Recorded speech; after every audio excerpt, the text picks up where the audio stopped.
Hello students. आज जो है सो हम लोग का जो नेक्स्ट टॉपिक चलेगा प्रोबेबिलिटी।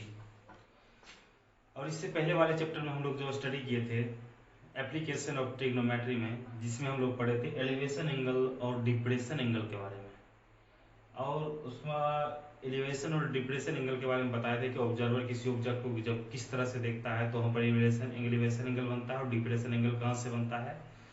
और साथ ही साथ उसमें जो क्वेश्चन था, कुछ एक्सरसाइज, जो एक्सरसाइज 9 था एनसीईआरटी का, क्लास 10 एनसीईआरटी का जो एक्सरसाइज 9 था एप्लीकेशन ऑफ ट्रिग्नोमेट्री, उसका 3-4 क्वेश्चन भी हम लोग सॉल्व किए थे। ठीक है, वो वीडियो 2 पार्ट में बना था। आज हम लोग का जो चैप्टर चलेगा प्रोबेबिलिटी। तो सबसे पहले जानना होगा कि प्रोबेबिलिटी क्या होता है।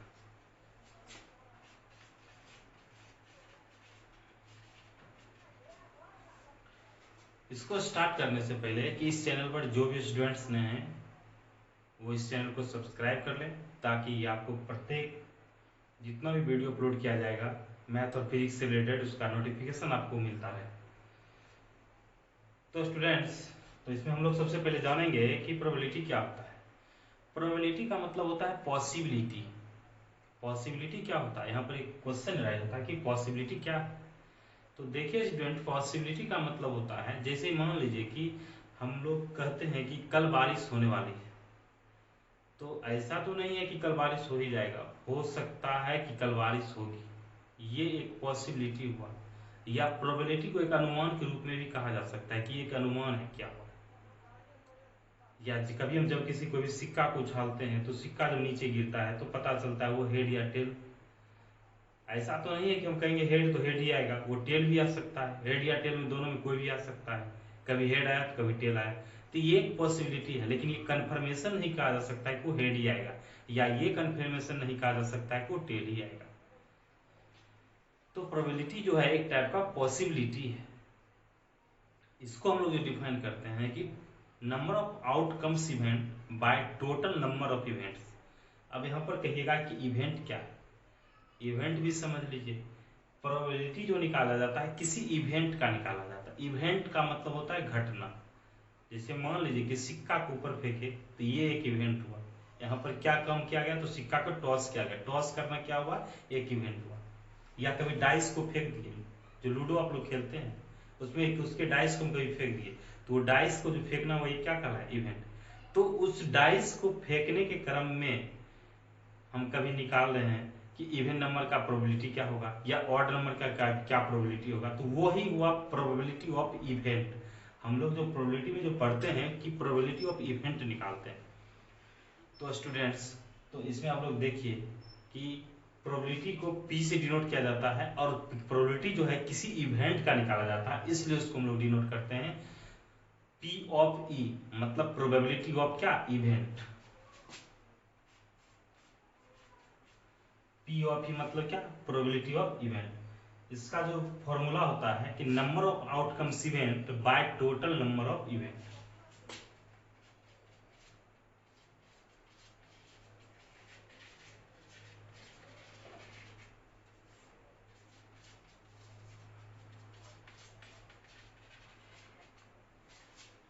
Number of outcomes event by total number of events.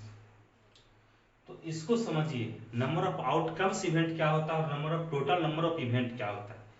जैसे मान लीजिए कि कोई एक सिक्का को ऊपर फेंके, सिक्का को एक टॉस किए, तो टॉस करने के बाद जो है वो सिक्का जब नीचे गिरेगा तो सिक्का पर जो रहता है एक हेड रहता है, एक टेल रहता है।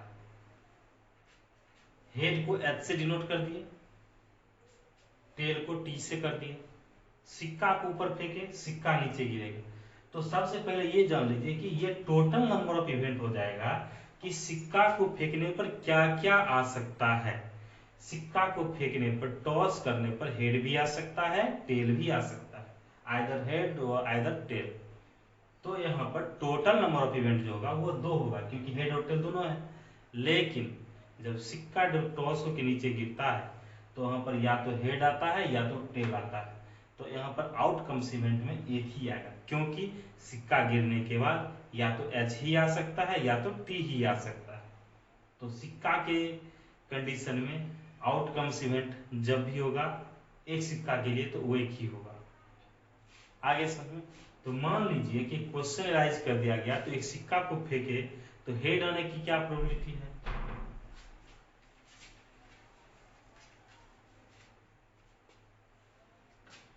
कोई सिक्का को टॉस करते हैं तो हेड आने का प्रोबेबिलिटी, तो देखिए तो सिक्का में टोटल नंबर ऑफ इवेंट्स 2 हो रहा है।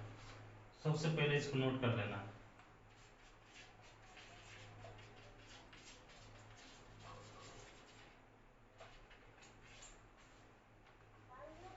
दो। अब हम क्वेश्चन क्या राइज किए कि हेड आने की क्या प्रोबेबिलिटी होगी, तो हेड आने के लिए प्रोबेबिलिटी निकालना है तो इसका फॉर्मूला होता है नंबर ऑफ आउटकम्स इवेंट।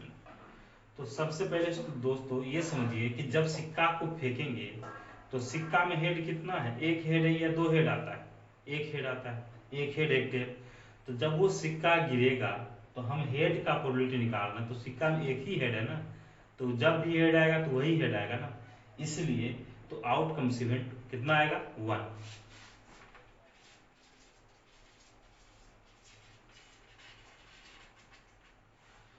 तो प्रोबेबिलिटी ऑफ हेड आने का प्रोबेबिलिटी है, यहां पर इवेंट कौन बन जाएगा? हेड। आउटकम्स कितना? 1। यही फॉर्मूला का यूज करेंगे। टोटल कितना? 2। ठीक है। पी ऑफ हेड निकल गया, प्रोबेबिलिटी ऑफ हेड निकल गया। अब यहां पर क्वेश्चन राइज कर देता है कि हेड नहीं आने की क्या प्रोबेबिलिटी होगी। तो दोस्तों ये समझिए, जब वो हेड नहीं आने की प्रोबेबिलिटी कर रहा है तो सिक्का में दो ही चीज होता है, एक हेड एक टेल, दो ही इवेंट होता है। जब वो हेड नहीं आएगा तो क्या आएगा? टेल आएगा। इसका मतलब क्वेश्चन में कह रहा है कि हेड का नहीं निकालना बल्कि टेल का प्रोडक्ट निकालना है। तो हेड नहीं आने को डिनोट करते हैं इस तरह से, पी ऑफ एच डैश, मतलब कि हेड नहीं आना, डैश ऊपर लगा दे मतलब हेड नहीं आना। तो नहीं आने का प्रोबेबिलिटी क्या होगा? तो देखिए हेड नहीं आएगा इसका मतलब क्या? टेल आएगा। तो आउटकम्स इवेंट कितना आएगा? 1, क्योंकि टेल कितना है इसमें? एक ही है। बट टोटल इवेंट कितना हो जाएगा? 2। आ गया समझ में? तो दोनों मिला के कितना आएगा?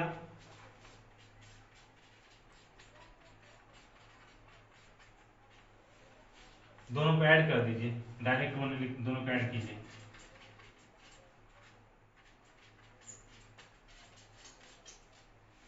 कितना है? 1।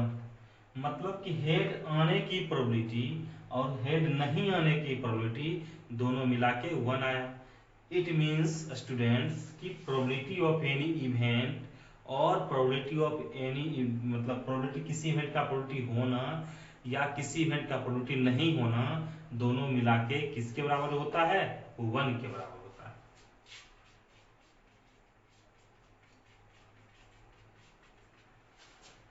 तो यहां से ये भी फॉर्मूलाइज हो गया। अब चलिए किसका रेंज क्या होता है? प्रोबेबिलिटी का रेंज।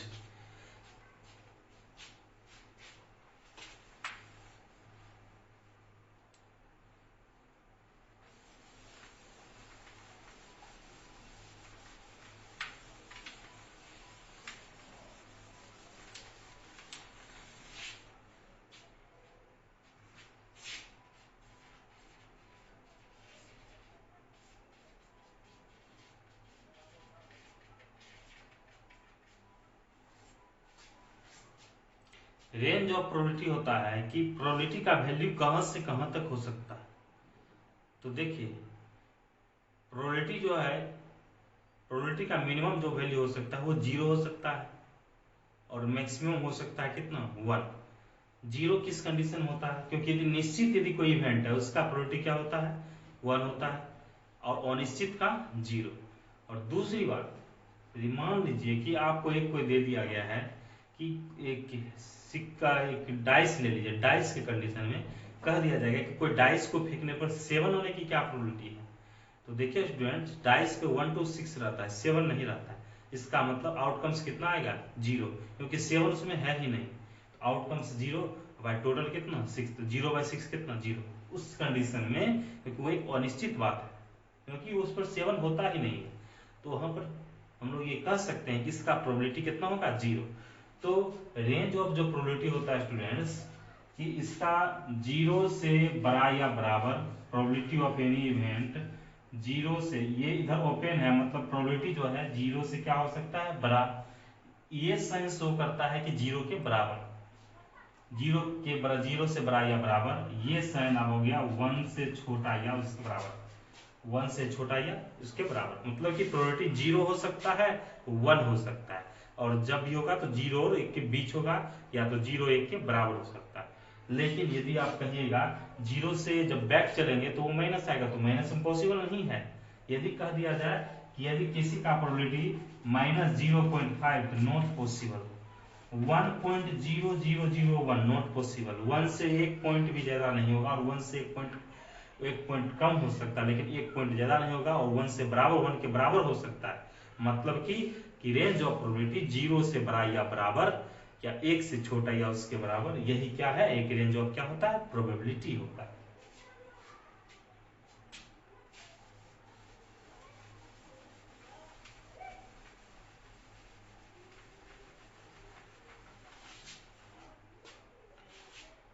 प्रोबेबिलिटी समझ लिए। अब चलिए कि हम लोग डाइस का प्रोबेबिलिटी कैसे बनाते हैं, डाइस के कंडीशन में कैसे चलते हैं। तो डाइस पे सबसे पहले जानिए कि 1 से लेकर 6 तक रहता है।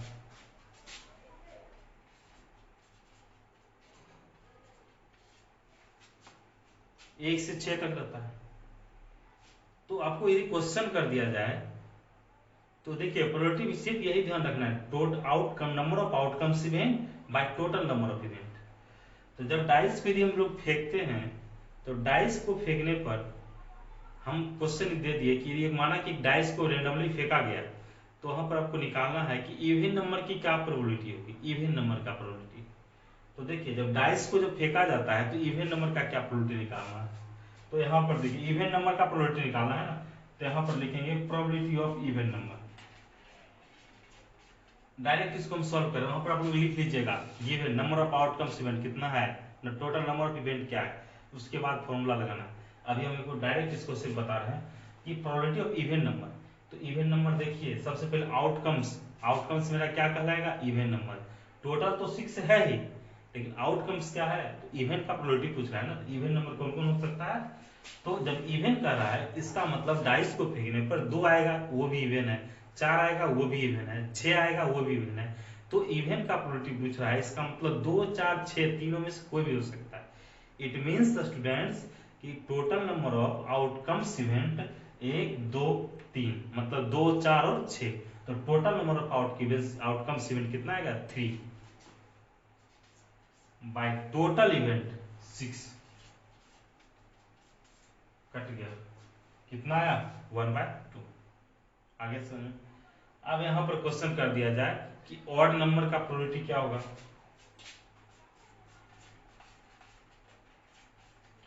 तो डाइस को जब फेंकेंगे तो ऑड नंबर में 1 आ सकता है, 3 आ सकता है, 5 आ सकता है। तो ये भी कितना आएगा, नंबर ऑफ आउटकम्स इवेंट कितना, 3।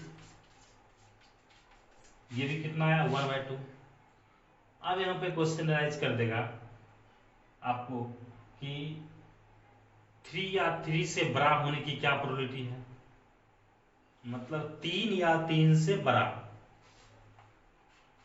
तो प्रोबेबिलिटी ऑफ 3 या 3 से बड़ा का प्रोबेबिलिटी निकालना है। तो देखिए स्टूडेंट्स आउटकम्स कितना है, तो आउटकम्स में बोल रहा है कि 3 भी होना चाहिए या 3 से बड़ा भी होना चाहिए। तो 3 को इंक्लूड कीजिए, 3 4 5 6, मतलब कि 4, 3 4 5 6, आउटकम्स कितना 4, टोटल कितना 6। तो देखिए 4/6 कट गया, कितना आया 2/3। तो देखिए आप इस कंडीशन में ये इसको जब 1 को 2 से डिवाइड करेंगे 0.5, यहाँ भी 0.5, यहाँ 0.6। देखिए कभी भी प्रोबेबिलिटी का जो भी वैल्यू आएगा 0 से बड़ा या बराबर, 1 से छोटा या उसके बराबर ही आएगा। ठीक है, तो ये जो मेरा था प्रोबेबिलिटी, ये था डाइस में, एक डाइस के कंडीशन, एक डाइस की कंडीशन में आप लोग को समझ में आ गया। तो हर समय ये प्रोबेबिलिटी हमको ध्यान रखना है कि total number of outcomes event क्या है और टोटल नंबर ऑफ इवेंट है।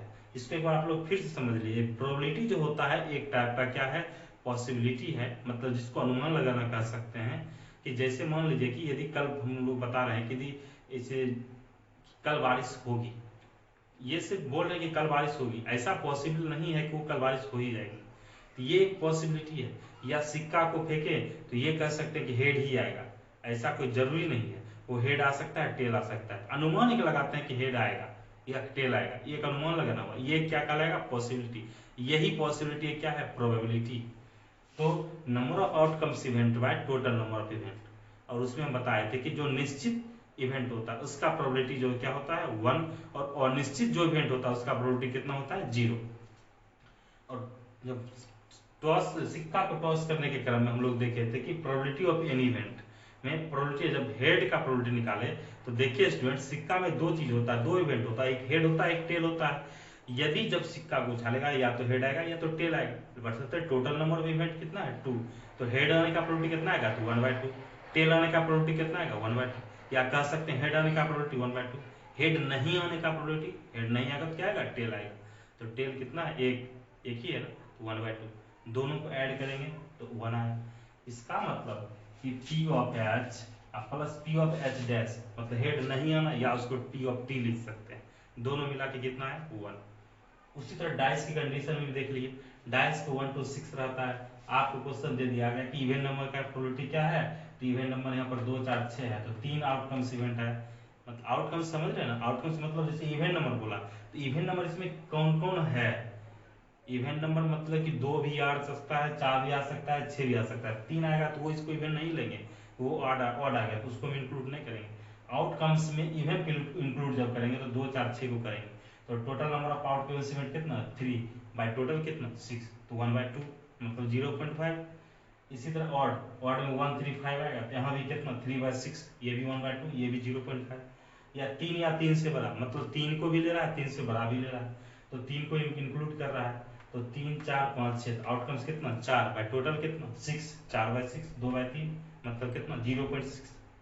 या कहेगा डायरेक्ट ग्रेटर देन 3, मतलब 3 से बड़ा, 3 को नहीं लेना है, तो 1 2 3, 3 को नहीं लेना, तो यही 3 बना सकता है, 4 5 6, क्योंकि 2 3 2 1 नहीं ले सकते क्योंकि 3 से बड़ा है, तो 3/6 1/2।